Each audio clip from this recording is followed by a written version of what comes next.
there will be so many rejects. So we can do some kind of education, but if we understand the phenomenon as well as those of us who have studied it do, then you say that there will always be situations that will be beyond our control. You cannot control how many candidates are coming to register. Okay. File their nomination. All right. Yes. Okay. Thank you. We'll go for the next question from the gentleman in the orange. All right. I'm Emmanuel, a marketer by profession. Now, during the 2012 election petition, one phrase that came up was overvoting. And I think it got many Ghanaians confused. So to the EC, what will constitute overvoting in the 2016 election? Thank you. There's no confusion. Yes, thank you very much, Nanaba. You see, the issue of overvoting, I agree with you, it came up because it was one of the 6 remedies that the petitioners asked from the Supreme Court. It's one of the 6. The petitioners asked of 6 remedies. Okay, they mentioned that because that didn't happen, so they should overturn that. And at that point in time, if you look at most of our documents that deals with the electoral system, there isn't any specific definition of what constitutes overvoting. But there used to be a classical definition of that, but you cannot find it in any electoral administration book, as my former chairman, Dr. Farijan, said. So the definition that used to be at that time was that if at the end of the voting, the total vote cast should be more than the registered voters in the polling station, then we say what? Overvoting. This is the classical definition. But now there has been an introduction of the BVDs to verify. Then there was another definition given by the petitioners, okay? And even Dr. re-emphasized that. It's okay, it's likely that if the people really verify by the BVD, and we see the total vote in the ballot box is more than those who have been verified, then we can talk about there is a situation of overvoting. Okay? So now, Nanaba, let me calm down. So now the definition that we've given for overvoting as we move towards the 2016 is that if there's a situation where at the end of the voting, people verify, let's say 400 were verified, then we find out that there are about 405 in the box, then there's overvoting. Yeah. But when I say verify, I'm talking about both what? Manually verify and then verify by the what? The BVD. Yeah. So, and we've created 2 columns. There's a column where the actual BVD has verified you, your fingers have been recognized, and where your finger is not recognized. Manually, you fill the form. So we combine the 2. So, yes, Doc. Yes. The point he's making is that going into the 2016 election, it is the second definition where the number of ballot papers in the ballot box exceed the number of verified people. That is the new definition of voting. And then, okay, so you're fine. You know. All right. Thank you very much. I think it's a great opportunity to be here. My name is Kwame Tutu. I host the Breakfast Show on Rainbow Radio. I know I'll be given one opportunity, but just to add something. Alhaji, you said that if I happen to misplace my voter's ID, I could walk to the Electoral Commission, to the polling station, mention my name, and I'll be allowed to vote. We know one thing that created a big controversy in 2012 was the no verification, no vote. First, why has that been changed now? 2, I have my voter ID number and I have my polling station code. And today, excuse me to say, people who have not had much education can even memorize their telephone numbers. So why wouldn't it be like if you misplace your ID, you should be able to quote one of these? Because just to look at your picture, that would create some confusion. My main question, I'm sorry. I'm sorry. You will come here, okay? I'm sorry. So hold your gun. You come here. The day you come, then the day you can come show. in to host, you can ask all your questions. Okay. Okay, Alhaji. Yes, yes. You were talking, you use a word, NVNV. That's the acronym. Is that not it? No verification, no vote. Why was it changed? Why was it changed? That's the question. It's not a matter of doc changing, but the point is the interpretation of NV, no verification, no vote. What is verification? You know, people tend to take it as what? An event. You see, NV is not an event, but verification is a process. So when they say no verification, that does not mean when you get to the center, you will not go through all the processes. I'm happy you said your card. So when you get to the center, the first thing that they look at is your card, okay? If you are having the card, your picture is there. Then they look at the register. You are direct. Then they look at the register. Your picture and data is also in the register. Then they put the BVD on your barcode, then your data pops up. The last stage in the process is where you put any of your fingers. You put all the 10. The thing is said, you know, not rejected, not verified. Does that mean you should go away, you don't vote? So the no verification, no vote meant that only event. Everybody goes through the process. So it's a process. And now we are saying that that alone, that event alone, where the BVD could not recognize any of your fingers, should not throw you away. Because you've registered.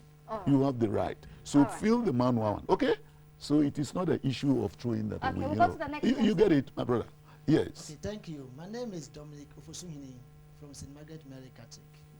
My question is, what happens if a presidential or parliamentary candidate dies a day or two before the election day? Thank you. That's very simple. It's a constitutional issue. Okay. Who takes it? Dr. Jonah. Dr. Jonah said very simple. I Dr. love Jonah, that. should we come It's to a you? constitutional issue. It's okay? What's the But- question? The question, what happens what if happens- a presidential candidate if or he- parliamentary candidate? If he dies, he'll be buried. That's all. Well, You see, that's true. then the next thing follows. Then tell Doc again. If he's buried, then what happened to his candidacy or whatever? I know that is what you are asking. In fact, it has been factored, No, Doc. Doc, you can, no, I no, know. no. I think that in this eventuality, the laws have not made any provision for it at all. Somebody dies a day before, a presidential candidate dies a day before the election. Should the running mate be taken as the presidential candidate or what? The law does not make any provision for it at all. But people are raising, I mean, people like you are raising the question, and I think we should begin to think about it. We are fasting and praying that nobody dies.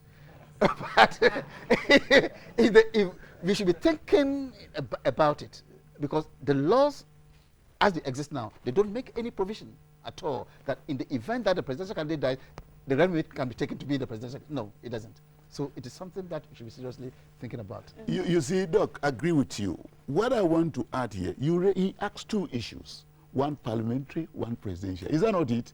And Doc dwelt on the presidential. What I want to say is that, as Doc rightly said, candidate, not even presidential candidate elect or president elect. No, It's that's- candidate, that's okay? different, yeah. That's what Doc said. If it's a candidate, are we going to postpone the election? Because other candidates from other parties are there. Is that not it? It's not all of them who died. Maybe I belong to party A, and there are B, C, D, and A1 dies. Are we going to hold the elections? Or we will not do it and push it to another, and to give the other party the opportunity to get another presidential candidate? What happens in that party? Because that presidential candidate has nominated somebody to be his or her vice. So are we going to hold on now, get somebody on board before we go? Okay? And as I was saying, in our electoral laws under nominations, it says that should any of the candidates pass on some days to the election, let's say parliamentary, 25 days before the election, or a day, the election in that constituency is postponed for 21 days. So we give the opportunity for another period of 10 days for filing of nomination to take place. Okay. Okay? So for presidential, this will also apply in nomination. But if you are already elected, That's a different one. that is a different game. Now the constitution or our status or regulations are silent on that. No, the That is constitutional the amendments have Yeah. taken care of that, but The not amendment passed. has not been implemented. All Okay? right, we'll go for the next question. Yes. Okay, Alaji, my name is Jonas. I'm a broadcast journalist. You are brother of Dr. Jonah. no, no. Any relation? He's I'm Jonas. Jonas. Jonas. No Jonas. relation. No relation. He said Jonah. Jonas, Jonas. and Dr. Jonah. Yeah, Okay, Totally okay. They are two different. different. Yeah. Okay, Yeah. thank you, thank you. All right, Jonas. Okay, Alaji, in your earlier submission, you made mention of the fact that you're going to make sure that you apply the laws this time. Yeah, and we that you're lean not on the going law. to- exactly. And that you're not going to rely on your discretion Thank you very much. in the management of this year's elections. Of course, the political parties are major stakeholders in these elections. And I do not know if all of them have complied with the submission of their audited accounts. I know that the deadline has passed, though. If they haven't, are you not really using your discretion in giving them the leeway? Exactly what sanctions are going to be applied in this regard if they have not complied to those directives? Yeah, thank you very much. You are raising a very valid point. And, you know, if you throw your mind back, you see the commission has been saying we're going to crack the whip. Okay? But this is an issue where out of various provisions that the commission or the law under Act 574 of the political parties require the parties to comply with. Should you go against one of the provisions, like submitting your annual audited account, there's another provision. Make sure that you are functional in not less than 2/3 the number of districts. And you should furnish the commission with your location, addresses of your offices. And then the expenditure you incur on any of the candidates, should you contest any by-election or any elections in this country. So there are various provisions. If the person should flout one of them, do we say we are going to withdraw the registration certificate of that party? You know, because the party had complied with all these things and later on started to falter. So the commission is looking at that. And as I was saying, again, is the question of the law. So is it that when they flout all the requirements or one out of the rest that you take action? Okay, and looking at that, that does not prevent the commission from saying that we are trying to apply the law. Okay, as I said, we don't use our discretion, we look at it, but again, we've been telling the parties, make sure you comply with all the regulations. If you fail, we crack the whip. Okay. Okay, so Can I say something? Yes, Yes, say something. quickly. Doug. Two things. One, if you make a law that the parties should submit accounts, and then you just expect the parties to be able to comply with that law, that's fine. A law must Be be implemented, enforced. But in a situation where you realize that some of the parties don't have the capacity, you must be also thinking of ways of helping them. Some of the small parties, they don't have an accountant, they don't have this, they're supposed to, and so on and so forth. Is there a way in which you can train them, provide them with the support to be able to prepare these accounts and submit them on time? Second, all of us want laws to be enforced, but there are times when common sense should prevail over the law. Take a situation in which the NPP and the NDC, two parties that account for 98.5% of the seats in parliament and 98.5% of the valid presidential ballot cast, both of them are not able to submit accounts. So you cancel them. I've withdrawn your licenses. What will happen to you? Who is going to vote in this? Well, that's true. Well, unfortunately, So I we have to allow cut in here. parties to grow. Okay. Unfortunately, Okay. we have to cut in As here. You know, the say time flies when you're having a lot of fun. It's actually 9:30, so we're out of time. So if you're here and you still have questions, you can still apply to mediaoffice@ec.gov.gh to be part of the show next week. I have to say a big thank you to our guest here tonight. Dr. Kwesi Jonah is a senior research fellow at IDEC, and also Alhaji Amadou Sule. He's a deputy chair in charge of operations at the Electoral Commission. Thank you very much for joining us on GTV, and we'll see you next week. My name is Nana Abanamwa. I'm the moderator for tonight's show, and next week there'll be a new moderator. I can't be here next week as well. But thank you very much, and I'm the presenter for State of Affairs on GH1 TV, part of the EIB group. We'll see you next week. Have a beautiful evening.